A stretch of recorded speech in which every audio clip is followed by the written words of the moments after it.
तो चलो बच्चों, आज हम लोग कॉम्प्रिहेंशन के क्वेश्चन आंसर देख लेते हैं द फाउंटेन का।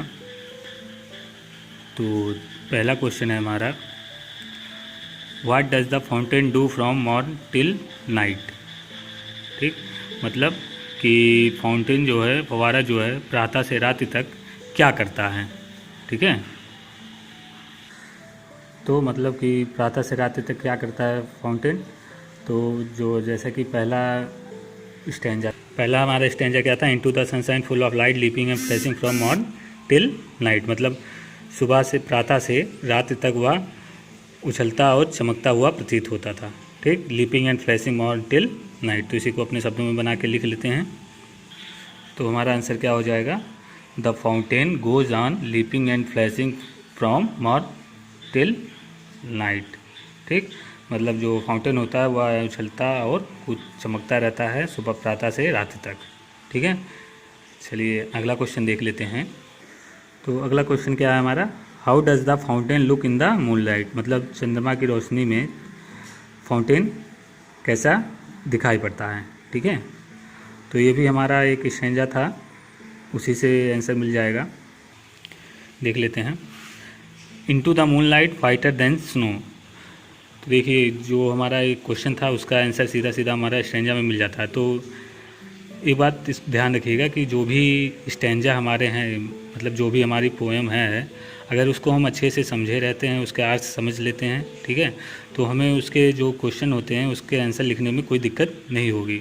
क्योंकि एक बार अगर हमें समझ में आ जाएगा तो उसे हम बना के अपने शब्दों में उसका उत्तर लिख सकते हैं। ठीक है, तो इसमें सीधा सा लिखा कि into the moonlight whiter than snow, मतलब चंद्रमा के प्रकाश में या हिम या बर्फ़ से ज़्यादा सफ़ेद प्रतीत होता है। ठीक है, तो इसी को हम लोग लिख लेंगे इसी के हिसाब से। चलिए देख लीजिए आंसर क्या हो जाएगा हमारा, the fountain looks whiter than snow in the moonlight. मतलब बर्फ़ से भी ज़्यादा सफ़ेद दिखाई पड़ता है। ठीक है, चलिए अगला क्वेश्चन देखते हैं क्या है। अगला क्वेश्चन है हमारा, what happens when the winds blow. मतलब क्या होता है जब हवा चलती है या बहती है। ठीक है, तो इसका भी उत्तर हमें स्टेंजा से ही मिल जाएगा।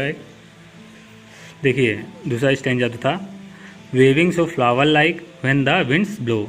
मतलब जब यह जो है फाउंटेन जो है फूलों की तरह लहराने लगता है जब हवा चलती है। ठीक है, तो क्या हो जाएगा, जब हवा चलती है तो फव्वारा फूल के समान हिलता है। ठीक है, तो इसी को हम लोग अपने शब्दों में लिख लेते हैं। तो देख लीजिए हमारा आंसर क्या हो गया, when the winds blow the fountain moves like a flower. मतलब जब हवा बहती है तो फाउंटेन जो होता है वह फूलों के समान हिलने लगता है। ठीक है, तो चलिए अगला क्वेश्चन देखते हैं। अगला क्वेश्चन है हमारा कि the poet describe the fountain under 3 different kinds of light, name them in order. मतलब कवि जो है उसने फव्वारे का वर्णन 3 भिन्न प्रकार के प्रकाश में किया है, उनको क्रम से बताइए। ठीक है, यानी 3 कौन कौन से प्रकाश थे, एक था सूर्य का प्रकाश सनशाइन, दूसरा था चंद्रमा का प्रकाश मूनलाइट, एक तीसरा क्या था, तारों का प्रकाश यानी स्टारलाइट।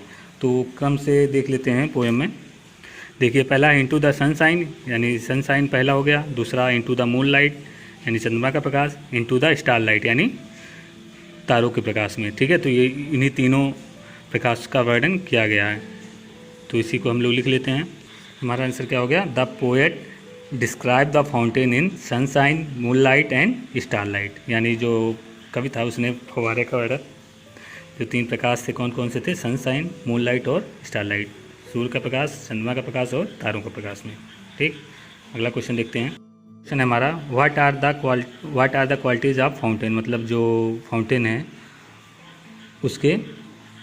उसकी क्या विशेषताएं हैं, क्या गुण हैं। ठीक है, तो हमने जो पोएम पढ़ा था तो उसमें कुछ उसकी विशेषताओं के बारे में पढ़ा था कि जैसे वह हमेशा परिवर्तनशील रहता है, हमेशा ताजगी से भरा रहता है, हमेशा ऊर्जा से भरा रहता है, वह दृढ़ रहता है और हमेशा ऊपर उठने की इच्छा रखता है। ठीक है, तो यही सारी विशेषताएं थी, इन्हीं को अपने शब्दों में बना के हम लोग लिख लेते हैं। एक बार चाहे तो यहाँ पे हमको शॉर्ट में मिल जाएगा, fresh, changeful, constant, upward, like the फिर इधर ये एस्पायरिंग, तो इन्हीं सारे शब्दों से मिला के हम लोग आंसर लिख लेते हैं। तो हमारा आंसर क्या हो जाएगा कि जो फाउंटेन होता है फुल ऑफ एनर्जी यानी ऊर्जा से भरा होता है, चेंजफुलनेस हमेशा परिवर्तनशील रहता है, स्टेडीनेस यानी हमेशा दृढ़ रहता है, एंड एस्पायरिंग नेचर यानी यह जो है महत्वाकांक्षी प्रवृत्ति का होता है, यानी हमेशा ऊपर उठने की इच्छा रखता है। Are the qualities of fountain, मतलब ये सारी क्वालिटीज़ होती हैं फाउंटेन की, ठीक है। तो यही हमारा कंप्रीहेंशन के क्वेश्चन आंसर हो गए। तो आज के लिए इतना ही, बाकी अगली क्लास में देखते हैं।